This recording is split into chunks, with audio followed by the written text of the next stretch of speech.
are ready to go. All right. All right, so we will start by chanting Jai Radhamadava like we usually do. And of course, I want everyone also to pray for the quick recovery of His Holiness Bhakti Churu Maharaj. And we're all very much worried about that. So, all right, so let's start chanting.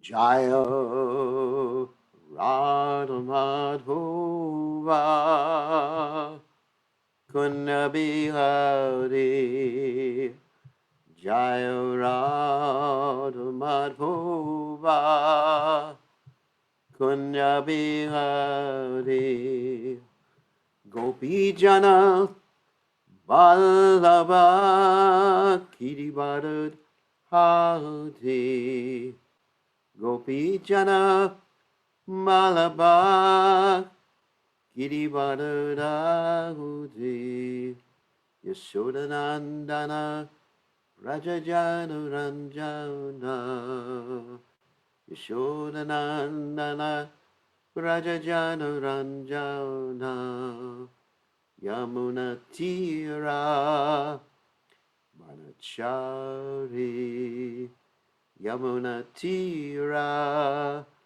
Manachari Jaya Radhamadhava Kunya Bihari Jaya Radhamadhava Kunya Bihari Gopi Jana Vallabha Girivardhari Gopi Jana Vallabha Girivardhari Yashodanandana Vrajajana Ranjana Yashodanandana Vrajajana Ranjana Yamuna Tira Manachari Yamuna Tira Manachari Jaya Radhamadhava Kunya Bihari Jaya Radhamadhava Kunya Bihari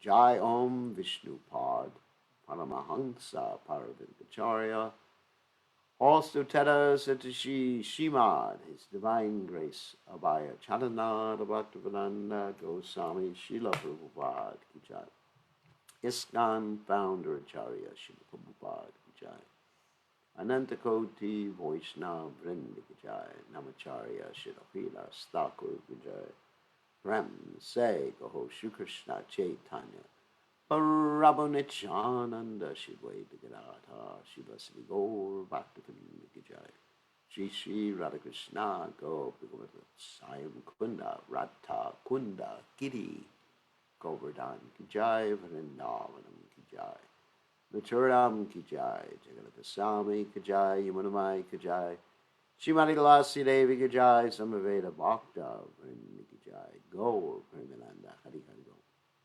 All glories to the assembled devotees. All glories to the assembled devotees. All glories to the assembled devotees. All glories to Shri Guru and Gauranga Srila Prabhupada Ki Jai. So Om Agana Timirandasha Gananjana Shalakaya Chakshurumritam Yena Tasmai Shri Gurave Namaha. So we offer our respectful obeisances unto the lotus feet of our spiritual master, His Divine Grace, A.C. Bhaktivedanta Swami Srila Prabhupada, who so kindly opened our eyes with the torchlight of knowledge while we were blinded in the darkness of ignorance. Prabhupada Ki Jai. So we're going to continue with our study of the Bhagavad Gita, translation and commentary by Srila Prabhupada. So we are on the 6th chapter of Bhagavad Gita, which is called Sankhya Yoga, which primarily deals with Ashtanga Yoga. So somehow it's called Sankhya Yoga. So we're going to continue with verse 25 on the sixth chapter, or in the sixth chapter. And let us share the screen so you can see it. There we go. All right. So we will start.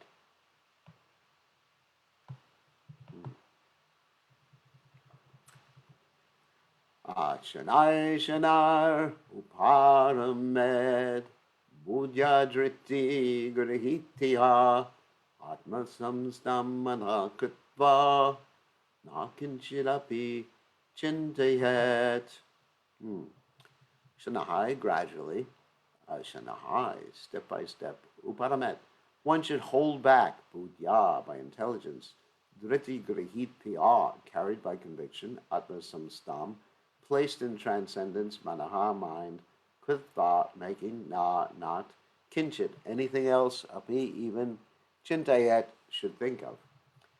So translation, gradually, step by step, one should become situated in trance by means of intelligence sustained by full conviction, and thus the mind should be fixed on the self alone and should think of nothing else. So, several words here that need to be explained.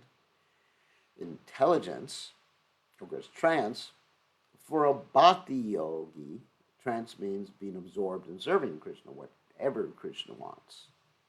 But for a Hatha yoga, Ashtanga yoga means trance, meditating on the super soul, the Paramatma. And so by the means of intelligence sustained by full conviction, we need to unpack that one. Conviction means full faith, completely convinced, which is the same thing, same root as conviction. Full conviction means having no doubts. It's a negative definition of it. And when you have no doubts about something, and you understand that thing will give you the highest goal, the highest pleasure, you do it.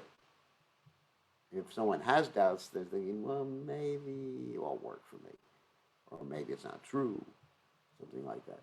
And of course, Krishna says, for the doubting soul, there is happiness neither in this life nor in the next. So having that full conviction, then you fix your intelligence. Your intelligence is your objective. The mind, on the other hand, we've talked about this before, but it bears repeating. The mind is something just like accepting and rejecting things about how you feel right now. Would you like to eat? No, I don't feel like eating. Would you like to go swimming? Nah, I don't feel like going swimming. Would you like to wake up for Mangal Arti? Nah, I don't feel like it this morning. That's the mind. And sometimes the mind says, yeah, I feel like it. Other times, I don't feel like it. So that's accepting and rejecting. But intelligence means I know my goal, and whatever that mind says, I am going to ignore it. That's what I mean. So full conviction, you're convinced about your goal, and the mind is saying this and that, I am tired, whatever. The mind can tell you so many things. Just like right now, we're trapped here because of the coronavirus. I was going to share a background with you that I've been using sometimes for these Zoom conferences that shows me in a jail cell. So you begin to think about it. Oh, I'm trapped. I'm really trapped. I'm completely trapped. That's obsession. There's two things, obsession and compulsion. So compulsion may be good when you're chanting Hare Krishna, Krishna, Krishna, Hare Hare. You may get diagnosed as having obsessive compulsive behavior. But anyway, but we get obsessed with something. The thought comes to our mind, I can't stand it. I really can't stand it. I can't stand being locked up. Can't stand wearing a mask. But when you don't let that thought circulate in your mind, it's not so bad at that point. So by intelligence, you have to wear a mask, because if you want to have a reasonable certainty of not passing on your disease to others, or maybe have some certainty of not catching it from others, it's a good idea, even though it's really difficult. Not just wearing a mask, but so many things, waking up in the morning, things like that. And thus, by doing that, continuing this verse, the mind should be fixed on the self alone. So the self refers to who we are in relationship to Krishna, because if you don't know who you are in relationship to Krishna, you don't know who you are. It's like in this world, if you don't know who your mother or father is, in many countries, if you sign a contract, you have to put down your mother's name and your father's name. I mean, for example, in Fiji, I had to be a part of certain corporations they call constitution there, and I had to put my mother's name and my father's name. Well, actually, my father's name down. So if I said, I don't know who our father is, well, maybe someone who don't. Some people don't know who their father is, and should think of nothing else other than serving Krishna. And this is one of the surrendering principles, having no separate interest other than the interest of the Lord. And then Prabhupada will explain in his purport. By proper conviction intelligence, one should gradually cease sense activities. And of course, this is referring to the Ashtanga Yoga system. This is called Pratyahara. You pull it back. You pull back your concentration on your senses. No tongue, no eyes, no ears, no nose, no touch. And pull it back from the mind, too. The mind being controlled by conviction, meditation, and cessation from the senses should be situated in trance or samadhi. At that time, there's no longer any danger of becoming engaged in material conception of life. In other words, although one is involved with matter as long as one as the material body exists, one should not think about sense grayad. One should think of no pleasure aside from the pleasure of the Supreme Self. So here Prabhupada is sort of mixing Bhakti Yoga with Ashtanga Yoga, because the goal of both is exactly the same. Whereas in Bhakti Yoga, the goal and the process is the same. In Ashtanga Yoga, the process and the goal are different. When you have the end and the means, that's another way of saying the goal and the process. And when the goal and the process, or the end and the means, are exactly the same, you got Bhakti Yoga. And when you're doing other yoga systems, the process is different from the end. Makes sense. So better to do something you're going to continue doing. Because in the Goloka Vrindavan, people ain't sitting around doing different postures. They ain't doing that. In Goloka Vrindavan, they are chanting Hare Krishna, offering food to Krishna, eating nice remnants from Krishna, playing with the cows. They're just having a good old time. So this is, Bhakti Yoga is called the good old time yoga. Kevalananda Kanda. Kevalananda Kanda means it's only Ananda or bliss. That's what I prefer. I do not like austerities. They are against my religious principles. Of course, the austerity of always thinking of Krishna is not an austerity. It's actually pleasurable. Prabhupada said it's, practically speaking, the Krishna conscious activities are a system of recreation. Because Prabhupada was asked, what do you all do for vacation? It's like if you have a regular job, obviously you take a vacation 2 weeks out of the year, 3 weeks, 4 weeks, whatever, and you go to the beach and you say, wow. And, we have this saying also with the regular job, thank God it's Friday. So, anyway, and Monday is a depressing day too. But in Krishna consciousness, every day it is a weekend. I mean, every day is vacation. Because you're serving Krishna and you're working hard. It's not for lazy or crazy people. It's for people who work hard.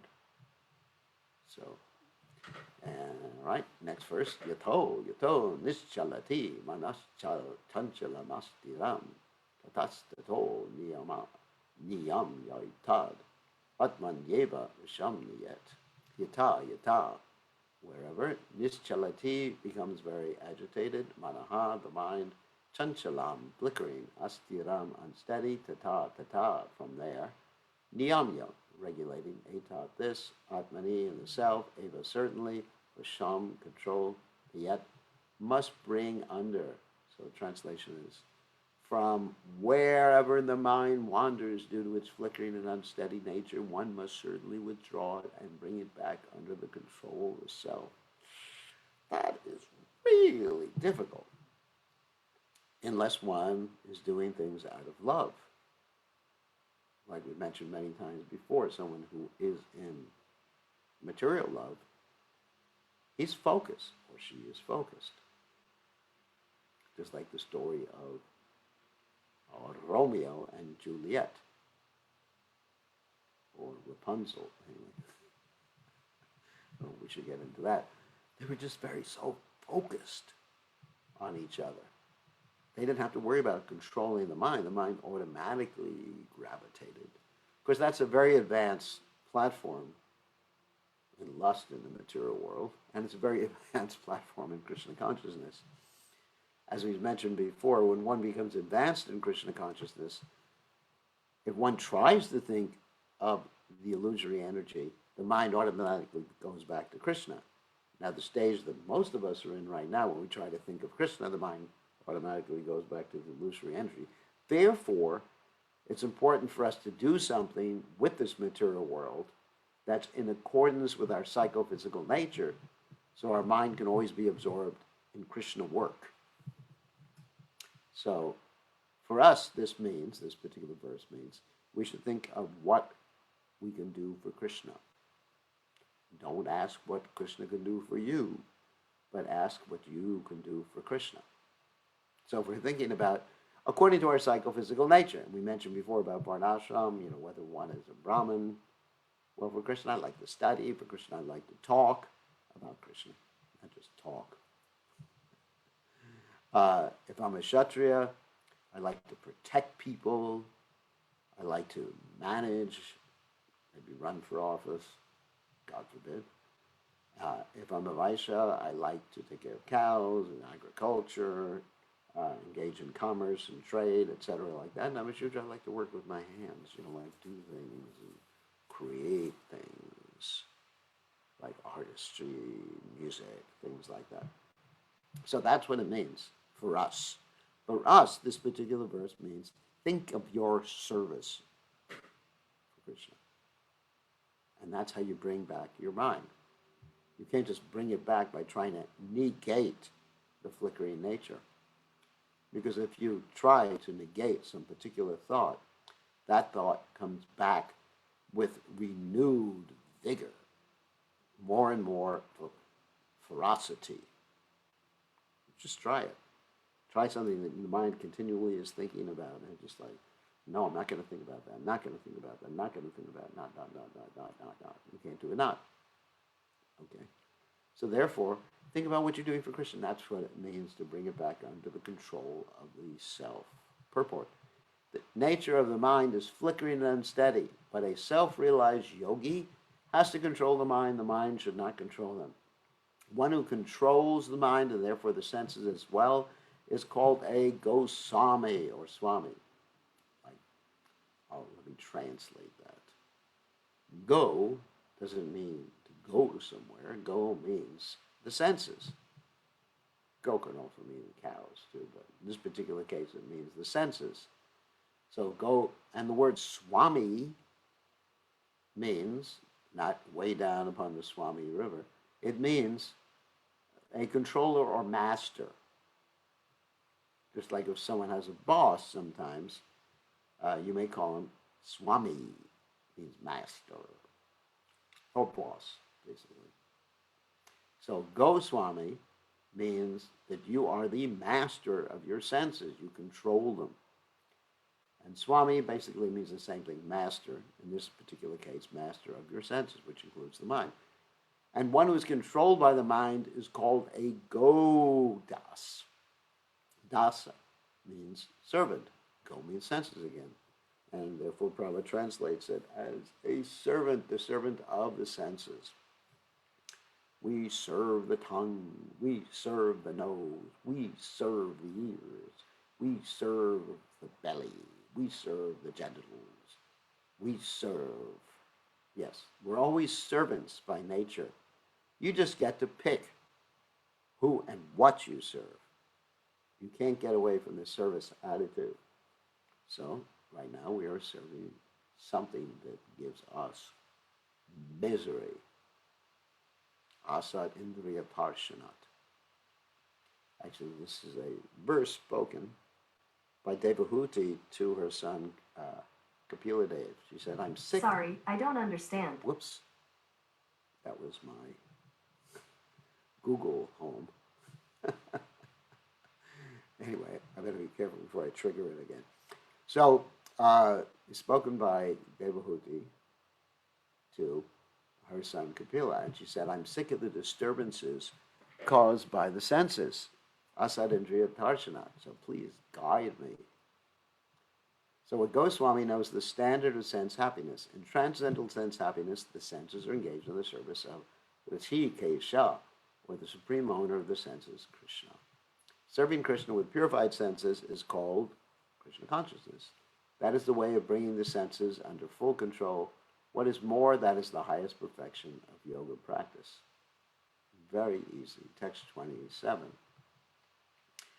Prashanta manasam yenam yoginam sukhamuttamam upaiti shanta rajasam ramabhutam kalamasham.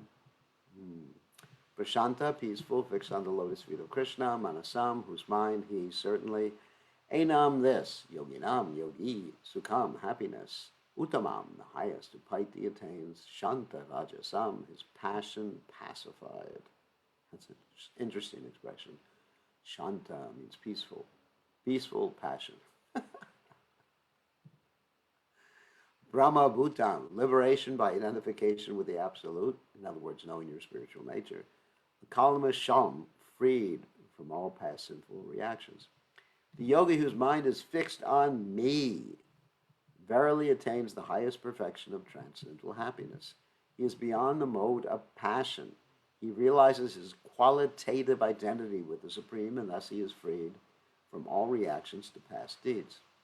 So qualitative means that he has the same qualities as the Supreme Krishna. So like we have all these different qualities and desires, not our demoniac qualities, but godly qualities. In other words, we like to have fun. Krishna likes to have fun. We like to have friends. Krishna likes to have friends. And some of you like to have romance. Krishna definitely extremely romantic. And so Krishna has all these qualities. That's why we have the qualities. If Krishna, who is the source of everything, didn't have the qualities, we wouldn't have the qualities. Ham sarvasya prabhu. Everything comes from Krishna. The qualities, the material energy, the time factor, the devotees. Everything comes from Krishna. So our nature is the same as Krishna. But quantitatively, we are different. He's big, really big, and really powerful, and really full of knowledge, and really full of happiness. And we have a little bit of that.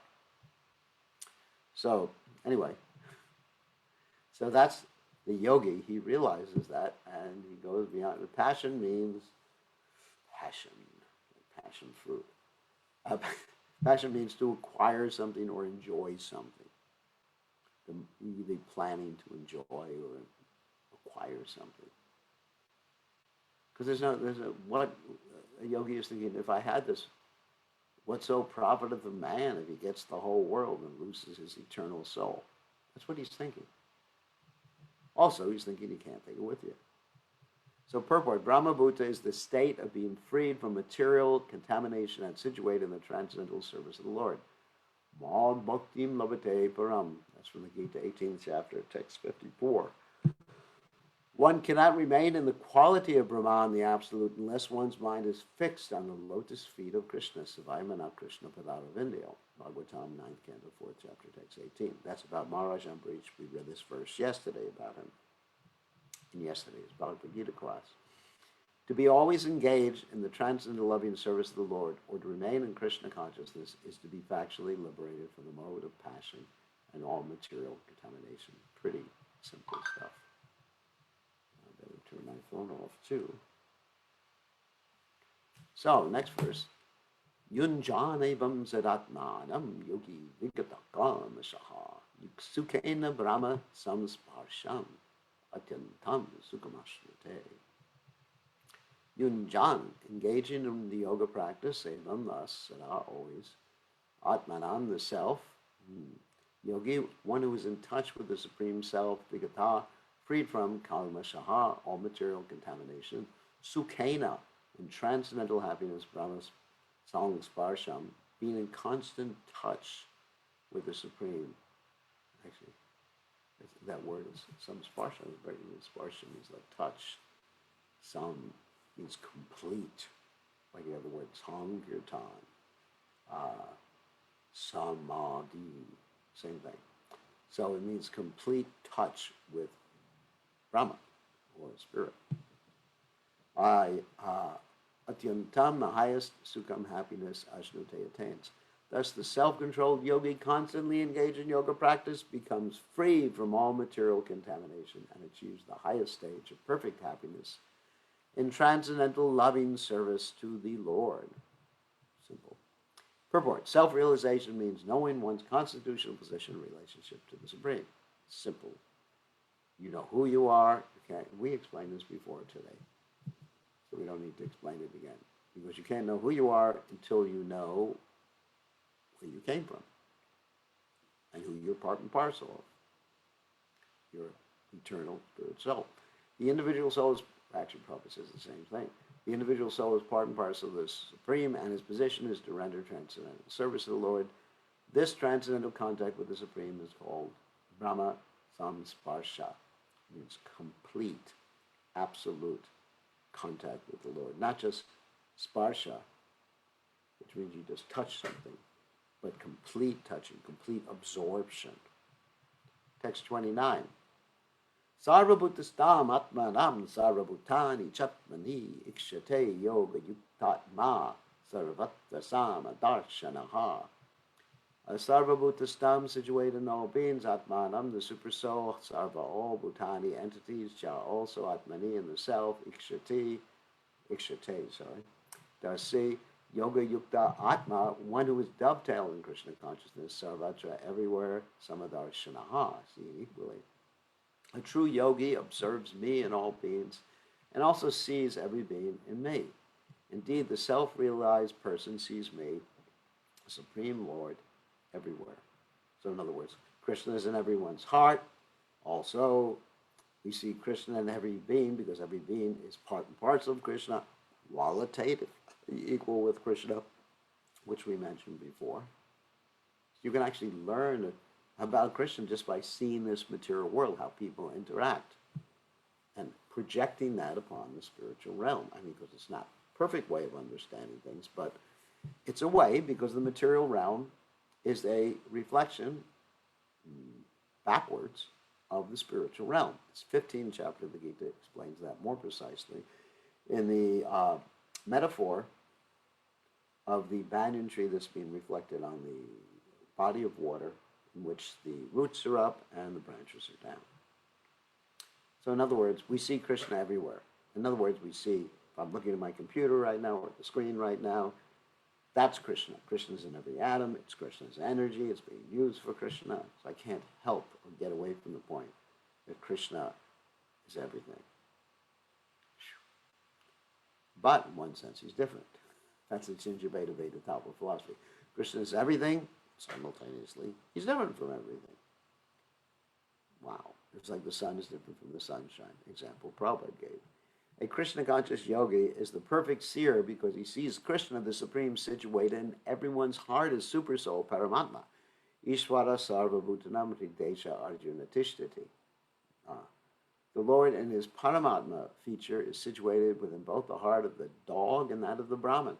The perfect yogi knows that the Lord is eternally transcendental and is not materially affected by his presence in either a dog or a Brahman, because he's relating with the soul and he's watching what the soul is doing in its stupidity, not as a Brahman, but when the soul is acting like an idiot, like getting drunk or something like that. That is the supreme neutrality of the Lord. The individual soul is also situated in the individual heart, but he is not present in all hearts. In other words, Krishna is present in all hearts, but we're only present right here in this body. I'm not aware of what's happening in your mind, only in my mind, and only partially aware. That is the distinction between the individual soul and the super soul. One who is not factually in the practice of yoga cannot see so clearly. A Krishna conscious person can see Krishna in the heart of both the believer and non-believer. This is one reason why we offer respects to everyone. Prabhupada explained, the system of offering obeisances is, of course, respecting devotees.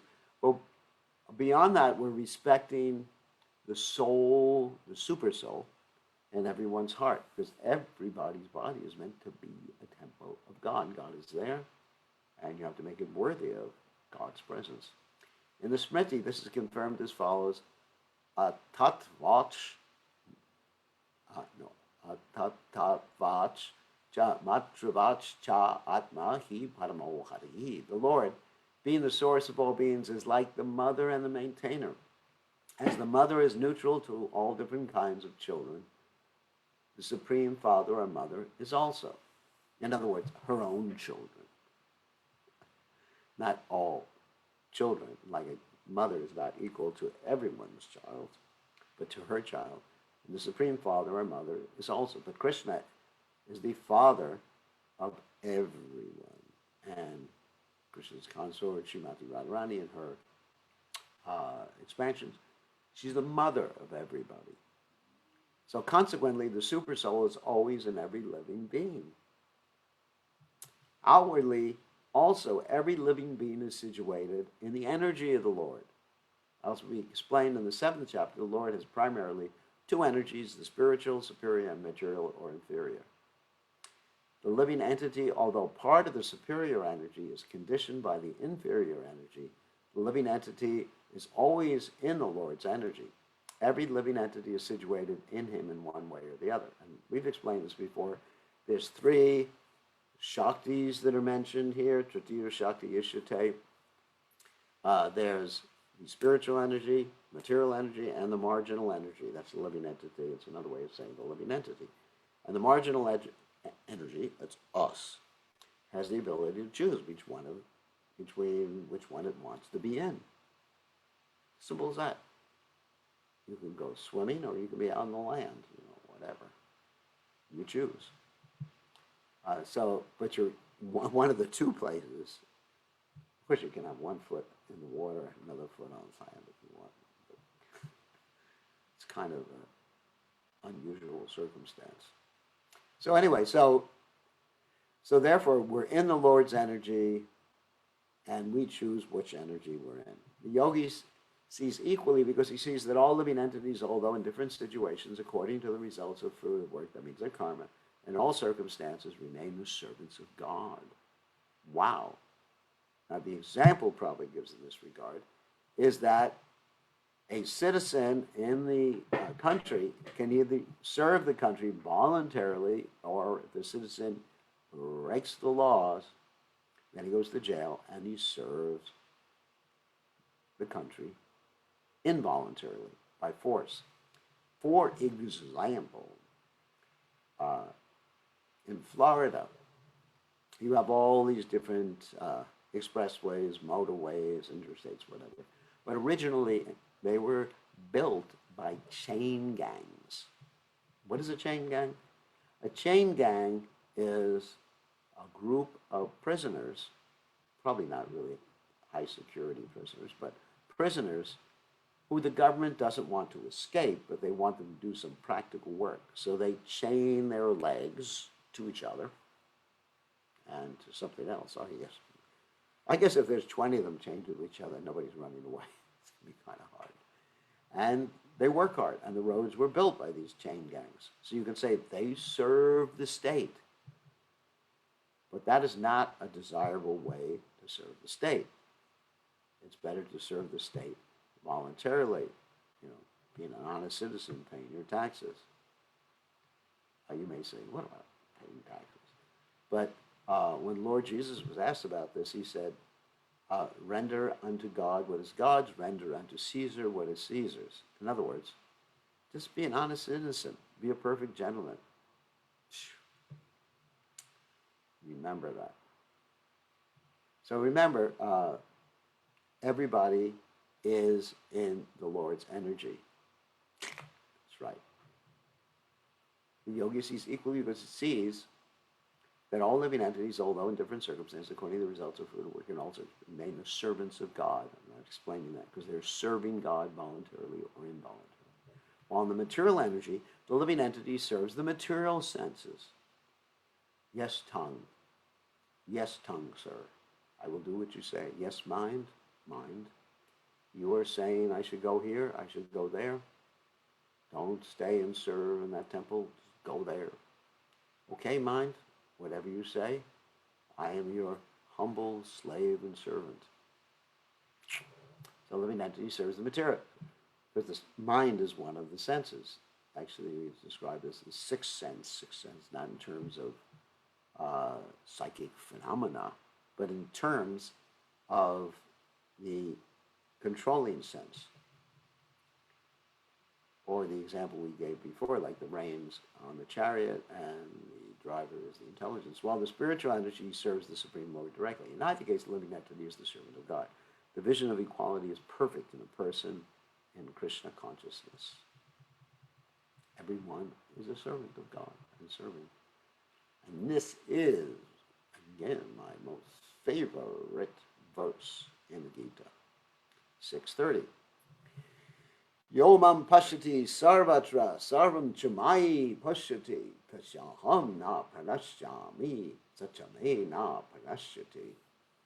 Ya, whoever, mam, me, pashyati, sees sarvatra, everywhere, sarvam, everything, cha, and mai, in me, pashyati, sees, tasya, for him, aham, I, na, not, pranashyami, am lost, saha, he, cha, also, may, to me, na, nor, pranashyati, is lost. For one who sees me everywhere and sees everything in me, I am never lost, nor is he ever lost to me. So in other words, it's always in contact with Krishna consciousness. This is the definition of Krishna consciousness in one sense. And this is very much in tune with a particular verse in the Bhagavatam, what's called the one of the nutshell verses. Rate ritam na pratyeta chatmani tad vidyad atmano mayam yata bashal yata tamaha. And which Krishna says that if you see anything without connection to me, know it to be my illusory energy, which is like a reflection that appears in darkness. Sometimes we see apparent reflections in darkness that have absolutely no reality. Reflections have no reality anyway, but reflection in darkness, it's even worse. So that is the definition of illusion, right there. The definition of Maya is the absence of Krishna. So illusion, Maya, illusion, means to see things without their connection to Krishna, although everything is connected to Krishna. Everything comes from Krishna. Krishna is in every atom. Krishna is giving you intelligence, forgetfulness, and knowledge. Krishna is giving you strength. Krishna is giving you everything. Krishna is giving you food, whatever you have. So if you see something that's not connected to Krishna, then you are in Maya, buddy. So a person in Krishna consciousness certainly sees Lord Krishna everywhere, and he sees everything in Krishna. Such a person may appear to see all separate manifestations of the material knowledge, nature side. But in each and every instance, he is conscious of Krishna, knowing that everything is a manifestation of Krishna's energy. There's that dualistic understanding that, yes, we do see it's a computer. At the same time, we have the understanding this is Krishna's energy. Krishna gave the intelligence to make it. We should use it in service, etc.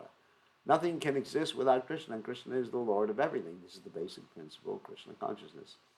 Krishna consciousness is the development of love of Krishna, a position transcendental even to material liberation. So again, we're talking about how by love one can see everything connected to Krishna. So let me give an example of love, love, love. All you need is love. So let me give an example of something that's related to it in terms of material love. Again, boy and girl. So let's say if a boy is madly in love with a girl, and this girl owns a particular type of car. It doesn't have to be a Tesla. But this girl owns a particular car, let's say Volkswagen.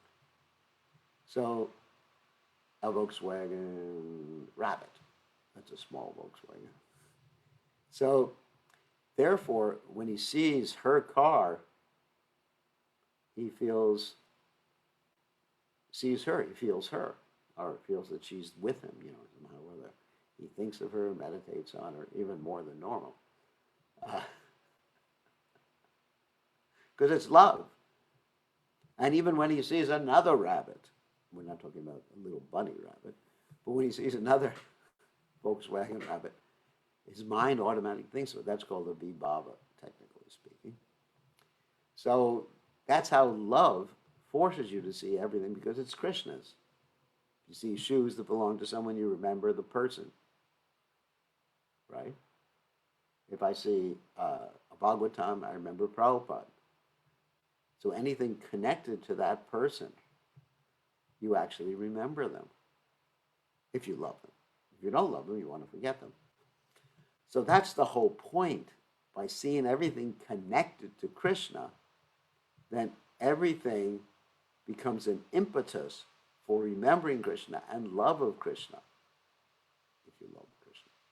At this stage of Krishna consciousness beyond self-realization, the devotee becomes one with Krishna in the sense that Krishna becomes everything for the devotee. And I mentioned that before, how, when someone's married and they're madly in love, and what was two before becomes one. In one sense, not absolutely. And of course, not that consciousness of their one goes on forever in most cases. And for the devotee, and then devotee becomes full and loving Krishna. An intimate relationship between the Lord and the devotee then exists. At that stage, the living entity can never be annihilated. But remember, in essence, the living entity can't be annihilated either.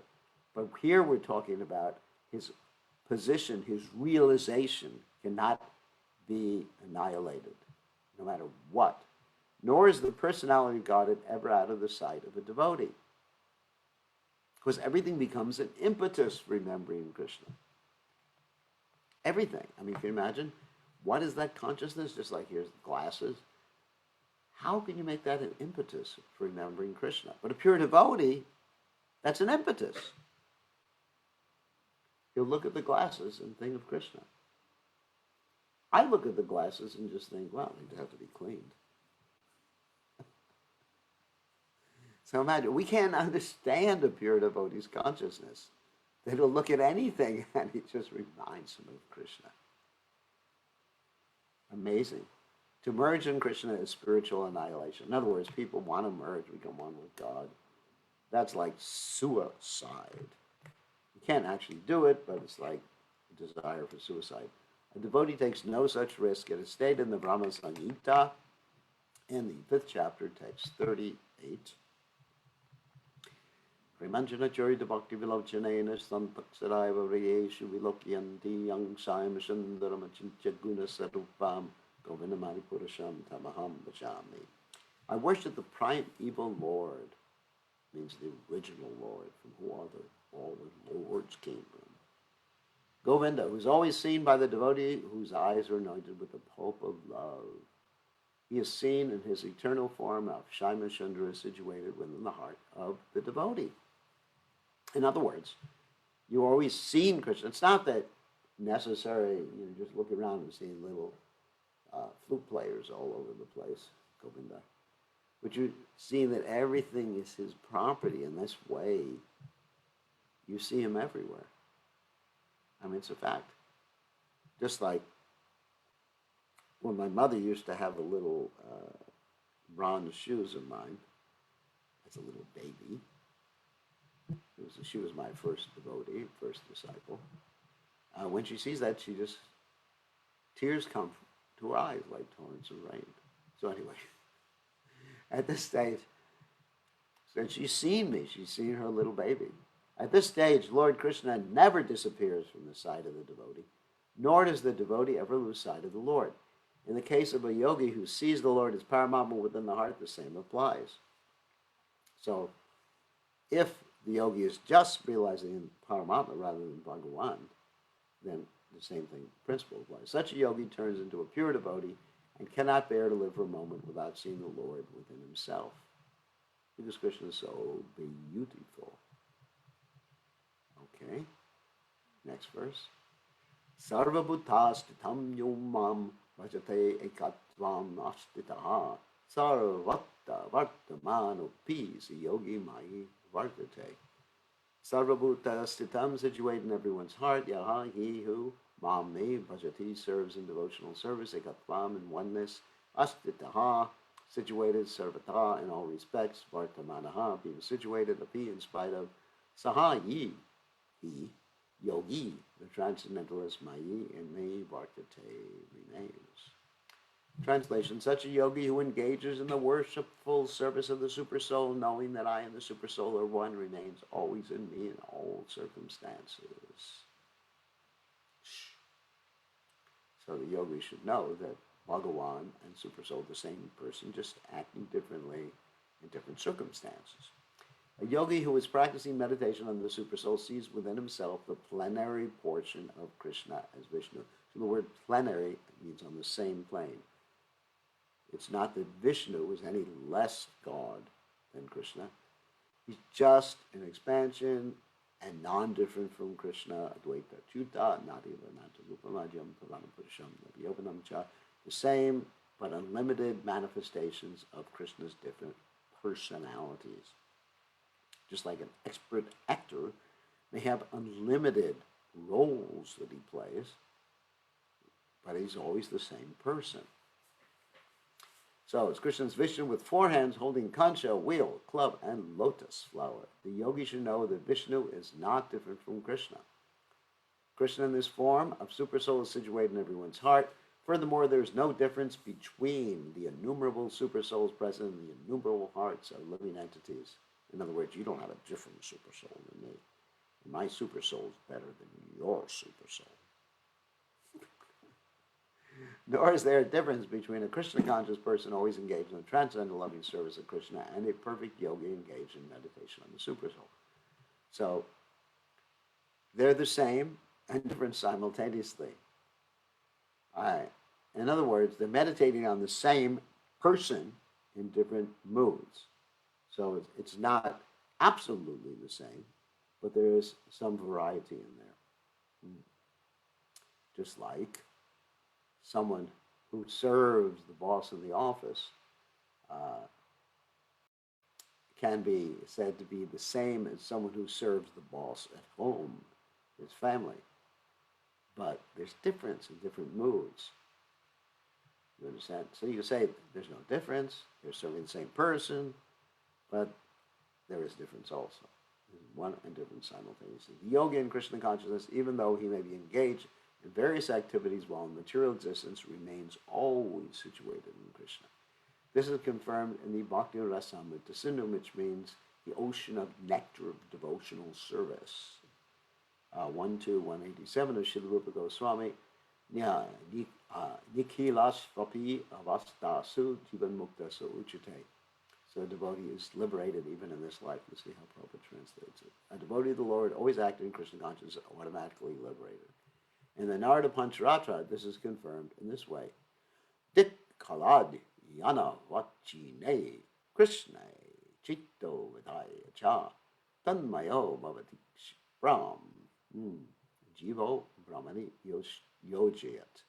By concentrating one's attention on the transcendental form of Krishna, who is all-pervading and beyond time and space, one becomes absorbed in thinking of Krishna and then attains the happy state of transcendental association with him. In other words, Krishna is the most attractive. Like we gave that example a little while ago in class of the man who was very attracted to his girlfriend's eyes, and then he was shown by Sripad Ramanujacharya the eyes of Krishna, and he became so much entranced, it's interesting, entranced, by seeing Krishna's eyes that he no longer became bewildered by his girlfriend's eyes. And then he got married anyway. Krishna consciousness is the highest stage of trance and yoga practice. This very understanding that Krishna is present as Paramatma in everyone's heart makes the yogi faultless. When you see Krishna everywhere, you lose all your fault. The Veda and the Gopal Tapani Upanishad 3.2 confirms this inconceivable potency of the Lord as follows. The Vedas, yeah, confirm. Eko pi san bahuda yo bhavati. Although the Lord is one, he is present in innumerable hearts as many. Similarly, in the Smriti Shastra. Smriti means to remember. Shastra. It is said, Eka evo paro Vishnu sarva bhyapi nasangsayaha aishvaryad rupam ekam cha suryavat bahu deyate. Vishnu is one, and yet he is certainly all-pervading. By his inconceivable potency, in spite of his one form, he is present everywhere as the sun appears in many places at once. So he's present everywhere. Let me just talk about this for a second. But he doesn't touch. We could say he's in everyone's heart, but he's never in touch with the material energy. He manifests his presence in your heart, but he doesn't touch this matter, not the blood or the muscles, muscles in your heart. He's not touching those things. His presence is manifest in your heart. It's very important to understand that, because he is spirit. Spirit does not touch matter. For touching matter, then Krishna has a specific expansion, and that expansion is called Shambhu. Shambhu, Shambhu, Shambhu, Shivaya, as the prayer goes, as Lord Shiva. And Lord Shiva consorts with this material energy, touches this material energy for Krishna. He's a pure devotee. He's absolutely pure devotee. I was listening to a class, and Prabhupada was asked, what are we going to do about this man that they're preaching to, who is worshiping Shiva? And when this man heard that Krishna said, one who is my devotee is not my devotee, one who is a devotee of my devotee is my devotee, and then Lord Shiva is the best devotee of Krishna, this person began to worship Lord Shiva even more enthusiastically. Prabhupada said, let him continue to worship. Don't try to dissuade him, but let him worship with the right understanding that he is a devotee of Krishna. Because you worship a devotee of Krishna, even Lord Shiva says that's even better than worshiping Krishna himself. All right, so we will continue tomorrow with text 32, and now we will take some questions. We got quite a few people today. Let me open up our gallery for questions. Wait 1 second. I have to unmute you or allow you to unmute yourselves. Okay. Who has a question? Someone must have a question. It's not that you're all... I can ask a question. Yes, Mr. Mayapur. Please accept my humble obeisances. So in the beginning of the reading today, you read the verses. They were very, very exclusively and pointedly and absolutely talking about no sense gratification, complete mental control, absolute obedience. Okay, but then they have the and specifically you talked about waking up early, but see, then you have this person that you've talked about many times. I think he's one of your disciples, who he was brought up with on the old days when there was all sorts of abuses about waking up at 3:30 or 4 o'clock for children. And so now he's traumatized and doesn't want to wake up till 8 o'clock. He just can't, otherwise he'll have a breakdown. So to understand who that might be. Anyway, No, I don't. I don't know. yeah, there's extenuating circumstance. I agree with you. There's extenuating circumstances.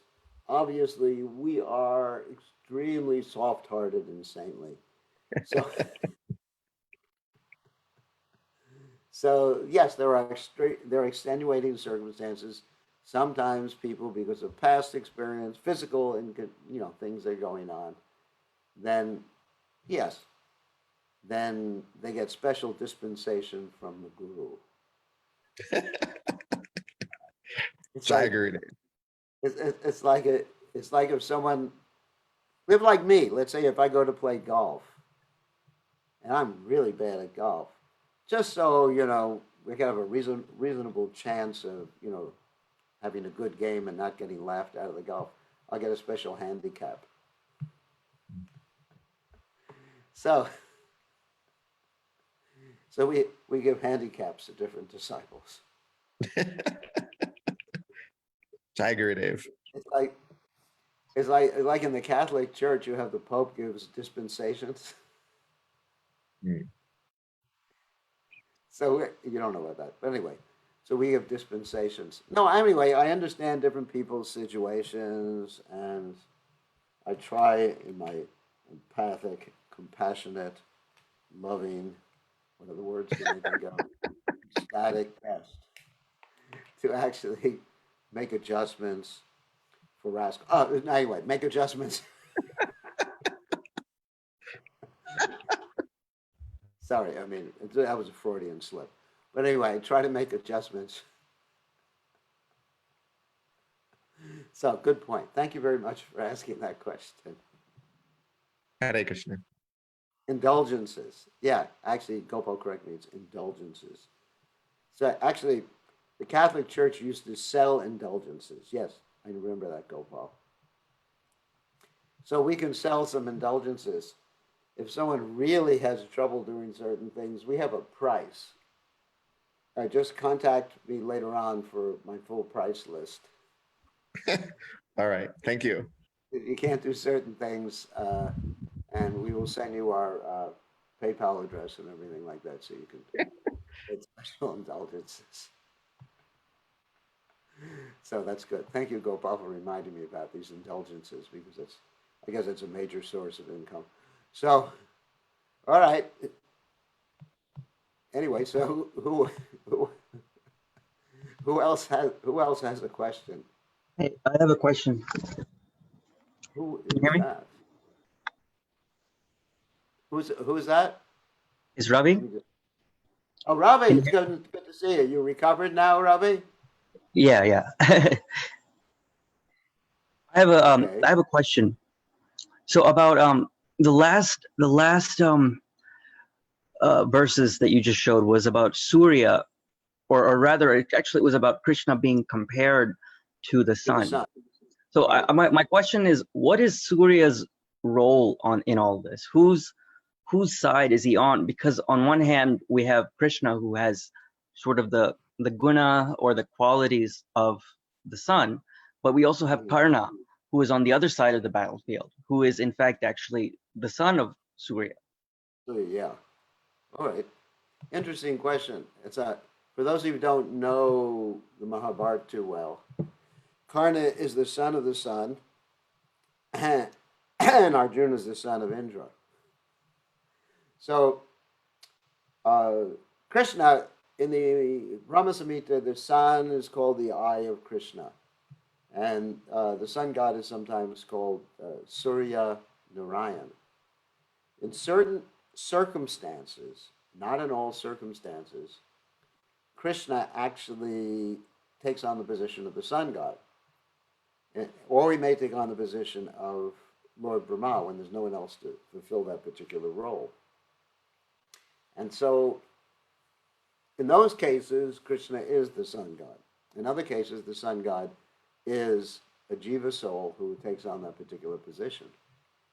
So Krishna, whether Krishna was the sun god at that particular time or not, I don't know. But in any case, Karna, being the son of the sun god, didn't necessarily have to have all good qualities, because Krishna also had sons who were demoniac, like Bhaumasura. So just being the son, let's say hypothetically that Karna was the son of Krishna. I mean, I'm not saying that's a fact, but let's say hypothetically. That doesn't mean anything in terms of Karna's spirituality or lack of spirituality, because Krishna had sons, as we pointed out, who had become absolute demons. So it's not that if you're the son of God, you can actually guarantee that you're going to be God conscious. Another example is Advaitacharya, who is Krishna himself. I mean, he's a Vishnu Tattva expansion of Krishna in the Panchatattva. And he had 6 sons. 6 were devotees, and 6 were non-devotees. And so he considered those 6 who were not devotees not to be his sons. In fact, they were his sons. And the 6 that were devotees were his sons, and they were his sons, and he was pleased with them. So it's not that every time Krishna has a son, they turn out well. So can you imagine, like a Jiva soul having children? There's no guarantee that they're going to turn out well. I mean, my parents had a son, and there was no guarantee I was going to turn out as a demon. Maybe I did. But anyway, there is no guarantee. So you can't guarantee, even God can't guarantee his son. I mean, they have this saying, and forgive me if Mother Irma is listening, Vaikuntha children. So yes, we should consider that children are born in the movement have been sent by Krishna, I understand, but some of them may decide to become Ravana Shisha of Ravana later on. That's their free will. You know, I have free will. I can become a disciple of Ravana tomorrow if I wanted to. I'm not going to, hopefully. But everybody has free will. You know, I may be walking around here as a sannyasi and just say, well, it's too much. You know, bring on the liquor or whatever. Because I never drank my whole life. So it's not a problem. But so the free will is always there, even if one is the son of Krishna. Theoretically, even if he was the son of Krishna, or the son is a devotee. In any case, even if he wasn't, the son wasn't Krishna in that particular instance. Another point is that the energy of the sun, or the energy of Krishna, comes through the sun, because if there's no sunshine, everything reverts to absolute zero, or close to it. If there's no source of heat or energy, just like there's some history, you know, in the past in the Earth planet, there was a big asteroid, or meteor, sorry, to be precise, that hit the Earth planet and set up a big cloud of dust. And there was basically a global winter for a long time. And the scientists say, what? The dinosaurs, they all died during that time. So we need the sun. So the sun, Krishna's energy comes through the sun. In any case, Karna had free will, like everybody else. And he decided to do what he wanted to do. And there's a whole history of Karna in the Mahabharata that describes his past life and how he had some demoniac tendencies. I'm not going to get into that right now, but if you read the whole Mahabharata, you'll hear more about Karna's past. Okay, good question. Thank you. Thank you. Thank you. So I think Praneshra, you have a question. Yes, Gurudev. My question is how to train to mind so always remember to Krishna and not to engage in sense gratification. Ah, good question. How to train the mind? Yes. Here, have good sadhana, chant your rounds very clearly, read the Bhagavatam, associate with devotees, eat prasadam. Don't eat food cooked by rakshasas. We talked about this before, how even personalities like Grandfather Bhishma and others became contaminated by eating the wrong foods. Follow the process and associate with devotees. It'll work. And also be patient. Constant practice and detachment. Okay? Yes, Guruji. All right. And we have Charna. You have a question. You can take yourself off of mute. Hare Krishna to all. Hare Krishna, Guru Maharaj. I Hare just Krishna. want to ask you. Sometimes we feel that Krishna is working through some people.